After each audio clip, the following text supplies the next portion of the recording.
You're listening to A Radio.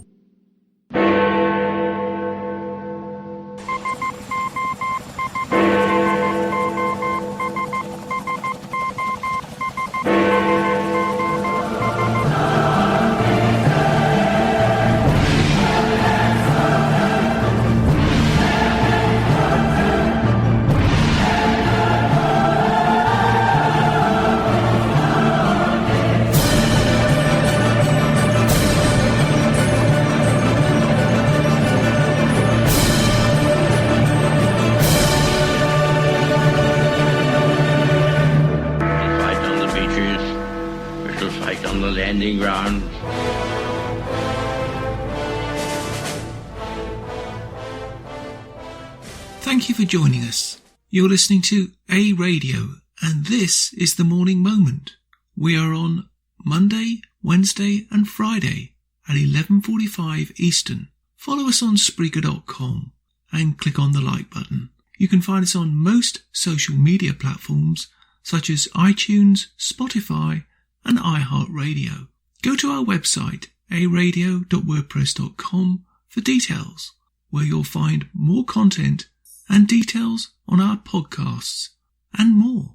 Now, as promised, I have an update on the free speech article that I've been doing. Well, I want to be open and transparent about this. It's not just an update. We are revisiting that historic quote, misstatement that was corrected less than 48 hours after it was issued on a national Canadian news network with all the liberal bravado, speaking what sounds like to me as words this person genuinely believed. I want you to listen once again to the original statement made on CTV News. I hope if you can hear the news person and how upset he is of what's going on and what's going to be implemented or proposed.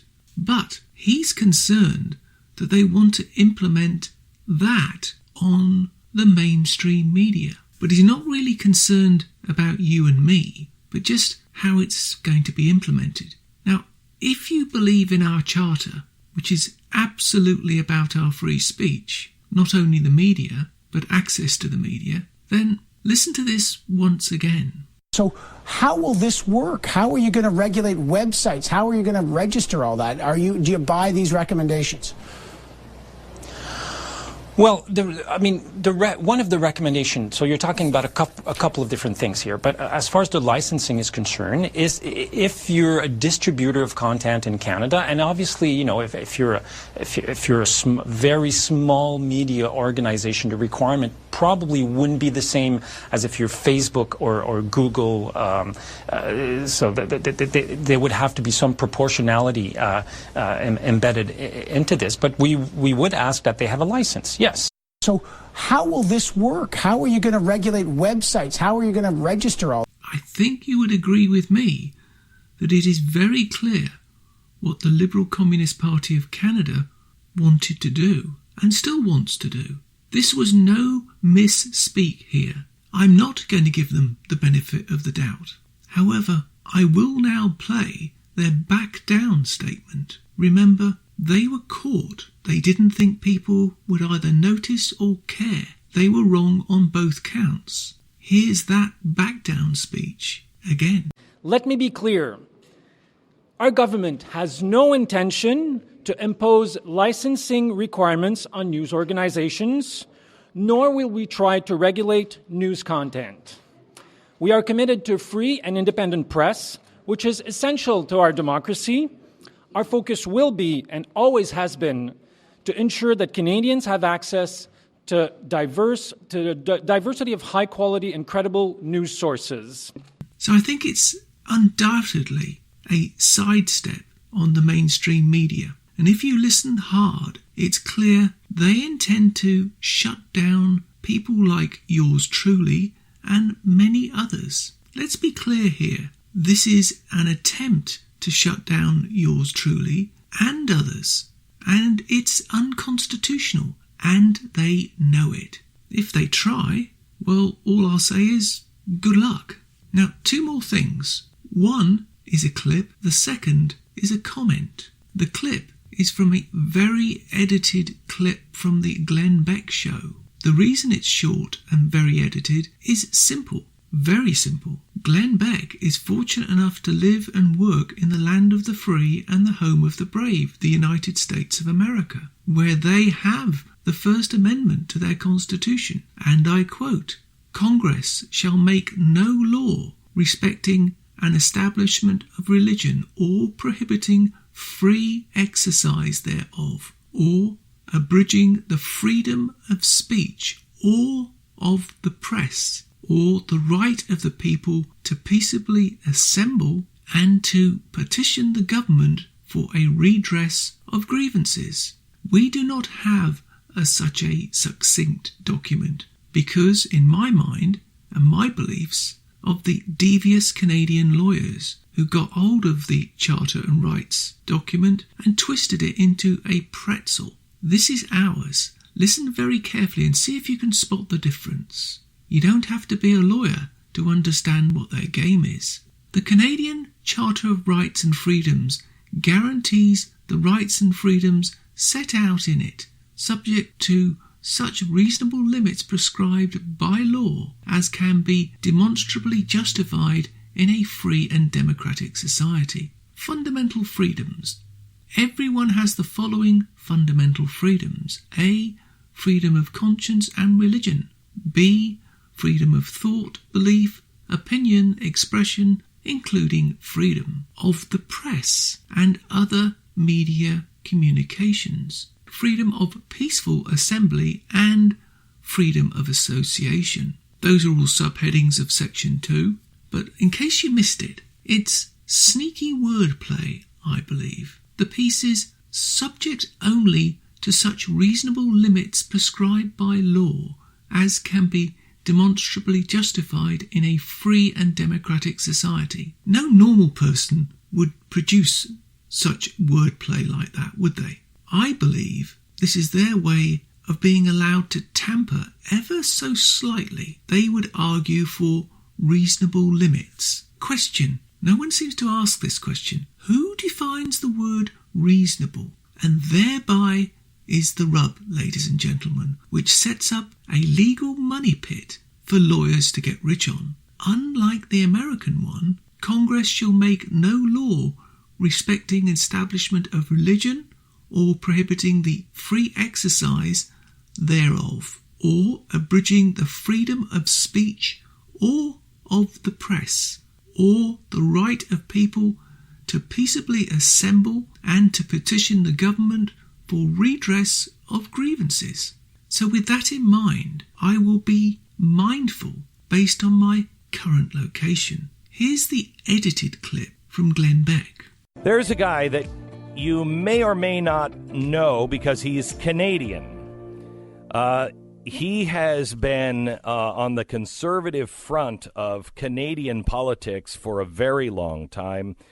He is really, in many ways, the guy who is, he's kind of the Rupert Murdoch of Canadian conservatives. He has tried for a long time to make sure that conservative voices were heard in Canada, and it's harder than it is here in America. Ezra Levant is with us now, and you have written a book that came out during the election of Justin Trudeau, and you're now being investigated by the government. Yeah, I'd love to tell you a story about this, and I'd like your American listeners to think of an alternative history if, say, Hillary Clinton had won in 2016. What might be different now? Because when I talk about Canada, it's like you have a dystopian time machine. What could things be like if you go off course? Yeah. Or if you make the wrong choice. Yeah. So in the last Canadian election in October, I published a book about Justin Trudeau. I called it The Libranos, a takeoff of The Sopranos. It's not that funny, but, the book did well. Went to number 2 on the Canadian bestseller list. It was very critical of Trudeau. There were 24 books about Justin Trudeau in that last election cycle. Some most liked him. Mine was critical. Over Christmas, I got a registered letter from our version of the FEC. It's called Elections Canada. saying I was being investigated for illegal campaign activity and would I present myself for an interrogation.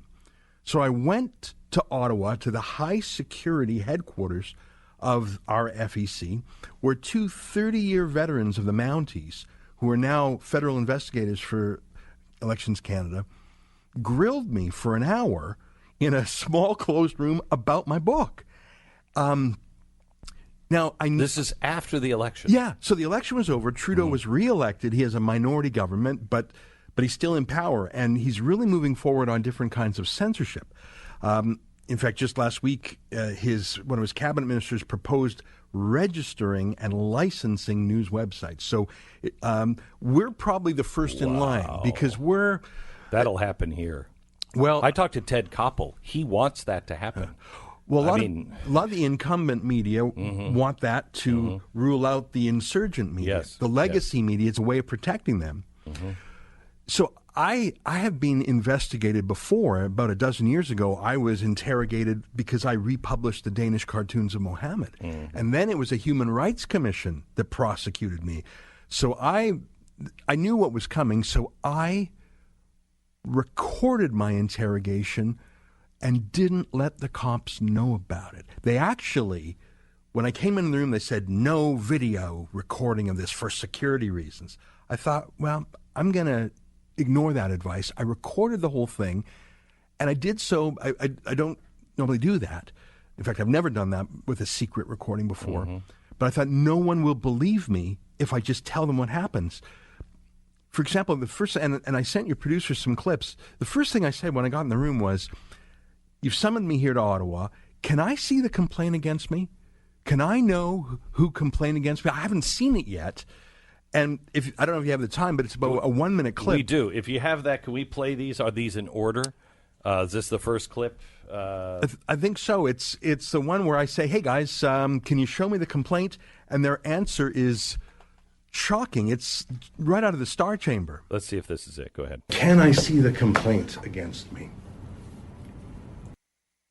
This is you don't have a right to face your accuser? I don't even know if there is a complaint. And I don't know if they're asking me questions as misdirection. Later on, we were there for 55 minutes and I recorded the whole thing. They were doing their best not to tell me anything, but I was asking as many questions as I was answering. And one of them finally said he had been watching my shows, my videos. And in one of them, I said, of course, I published my book during the election. That's when people want to know about an election. You don't publish a book after the election. There's going to be 1,000 books about Donald Trump this year. Yeah. You would publish them before, not after. Right. And he there's a clip you have there where he says, I think it's number... Here, yeah, the investigators. The timing, exactly. Yeah, question. This is clip 4, please. Investigators question Ezra on his release of the Trudeau book during an election. They said that's what made it an election crime, is that I wrote about the election during the election. It's unbelievable. He says it. Watch. What the hell does that even mean? What exemption? What are you talking about? There's the law as written says books and the promotion of books are exempt from prosecution, and so when I first got this threat letter over Christmas, I did a video saying this is ridiculous. Books are specifically exempt. This has got to be a mistake. They haul me in anyways. And he had watched my video and he said, oh, you admitted that the book was timed for the election. Of course it was. Of course it was. John Bolton's book is worth something to Simon & Schuster because they could leak it at the time of the impeachment. Of course. That's not meddling in the election. That's participating in the election. Right. And I was not aware of the fact that 24 other books were published about Trudeau. Mine is the only one being investigated. Let me play that clip. Sure. That's clip 3. So they're getting angry at you and they're dismissing. There's one more clip, and I know I'm showing a lot, but it's sort of incredible to believe. These are 30-year Mounties. Actually, they both worked organized. One worked organized crime. They both worked terrorism cases. Now they're federal investigators. They've got 5 men on my case, and one of them said, "Did you consider registering the book with the government?" And let me just say, I'm registering the book. Under Soviet domination in Romania, which was an Eastern Bloc country, if you had a typewriter, you had to register your typewriter with police. And you had to type out a sample, because each typewriter in the olden days was slightly different. They would keep a sample, so if they ever found some samizdat, some freedom type, they could compare it to all the registered typewriters and know who the troublemaker was. They registered typewriters in Romania under Soviet domination. And this cop says, did you consider registering your book with the government? Clip 5. I was a little bit lippy there. I was doing my best not to swear. I was so frustrated. Yeah. And these guys, I felt like they were trying to get me to confess and do a plea bargain. And I was blunt. I said, no, I think you need to be told by a judge that what you're doing is wrong. Now, I hope that the judge, because we do have in our Constitution some protections for free speech, but you wouldn't know it. Because these guys have 5 men on the case of my book. And now I should tell you, my book only hit number 2 on the bestseller list during the election. Since I released this interrogation tape, my book hit number 1. So that's the irony about censorship in this day and age. That sometimes you want to read the things that people don't want you to read. And why is it that Trudeau is so mad about a little book by an independent author that he wants to ban it and he 6'5" cops on it? Like, what is it? And in Canada, we have our state broadcaster, the CBC, the Canadian Broadcasting Corporation. It is larger than all private sector news media combined. So it's so dominant. Trudeau already has that. And then he did a massive newspaper bailout where almost every newspaper in Canada now gets payments from the government. So the number of purely independent media in Canada, it's less than 10%. It's probably, by readership, it's probably 5%.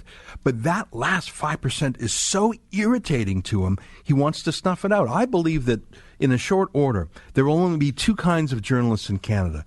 Those who work for Justin Trudeau in some way, or those who are being prosecuted by Justin Trudeau in some way. It's coming our way.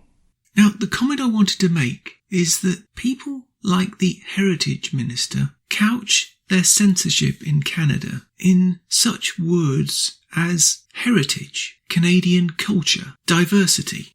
But in reality, Canadians are being censored. American media here is being blocked, at worst, or rebroadcast in Canada with Canadian content inserted in it. Many media outlets here are prohibited to operate in Canada, meaning US, and that's just the external aspects of some of them. Glenn Beck, I think, alluded to the fact that Canada does not allow such shows as his to broadcast in Canada. But it's worse than that. No Canadian versions are allowed in Canada. What I mean by that? No talk shows. Canadians are, let me make this very plain, not allowed to have nationally syndicated talk shows. They have that in common with the UK, by the way. Unfortunately for them, meeting those who want to control us, the internet these days has made that control mute. And there's the problem for the Liberal Communists. They can't allow you, the average Canadian,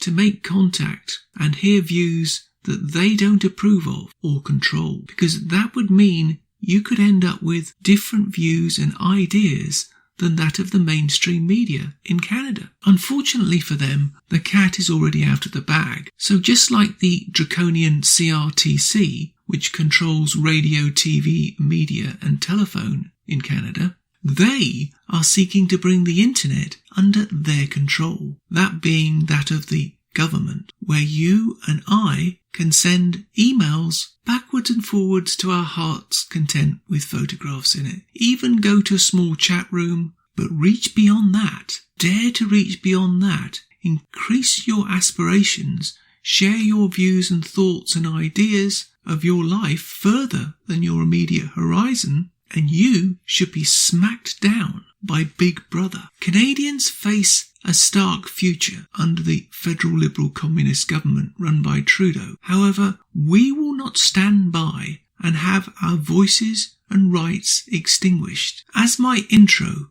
on all my podcasts says, we will fight them on the beaches. We will fight them in the hills. We will never surrender. And I hope and pray you are all with me This far and no further, Mr. Trudeau. This far and no further. You can find more at aradio.wordpress.com, where you can find links to us on Twitter, Facebook, Instagram, iTunes, iHeartRadio, Gab, Spotify, and email.